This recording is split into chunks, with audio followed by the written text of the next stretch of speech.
dis que tu n'as pas le temps. Mais regarde combien de temps tu donnes à ton téléphone. Le problème, c'est pas le manque de temps. Le problème, c'est le manque de priorité. On a tous 24 heures, mais certains construisent leur avenir. Tous les jours, ils bossent sur leur projet, ce qu'ils veulent devenir, sur leur physique. Et d'autres consomment. Et ils scrollent sur TikTok, sur Insta, sur YouTube, sur Netflix, sur Disney+.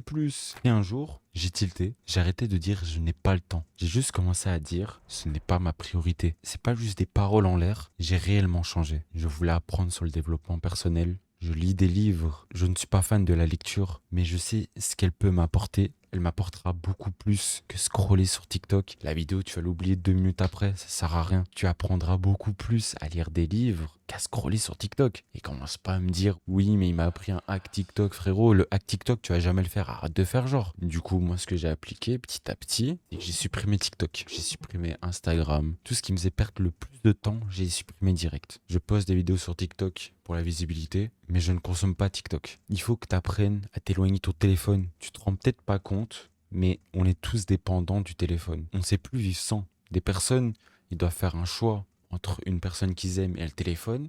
Ils hésitent. Il faut que tu essayes de supprimer un maximum les distractions. Si tu veux gagner du temps, il faut que tu le fasses. Si tu veux pas les supprimer, c'est que tu veux pas gagner du temps.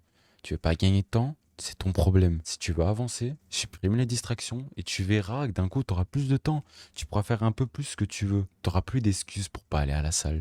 Tu n'auras plus d'excuses de faire à manger au lieu de commander sur Uber Eats, sérieusement. Mais je te demande pas de tout faire radicalement, d'un coup. Au lieu de supprimer direct les applications, pendant 1 heure, tu te dis, bon, touche plus à mon téléphone. Parce que les gens maintenant, ce qu'ils font, c'est que, hop, ils appuient, ils regardent l'heure et tout. Mais au final, c'est pas vraiment pour regarder l'heure, parce qu'il y a des mondes qui existent pour ça. Parce qu'au final, ils regardent pas l'heure, ils regardent les notifications. Ils savent pas vivre sans regarder les notifications, sans voir s'il s'est passé quelque chose. Plus personne sait vivre sans téléphone. Tu sais, même si tu arrives à faire ça 1 heure, de t'éloigner de ton téléphone pour faire quelque chose de productif, tu verras que 1 heure de ce que tu as fait par jour sera beaucoup mieux que 5 heures dispersées sur TikTok, sur Insta, qui mènent à rien au final. Tu verras que juste les 1 heure là par jour, tu verras déjà la grande différence. Alors imagine si tu arrives à faire 2 ou 3 heures par jour, même plus, tu peux faire un gain de temps énorme. Tu sais, ton téléphone, quand tu vas mourir, il ne suivra pas. Et tu n'as rien à gagner à rester derrière ton téléphone, tu sais. Du coup, la conclusion, si tu contrôles ton temps, tu contrôles ta vie. Le temps ne ment pas, il révèle tes vraies priorités.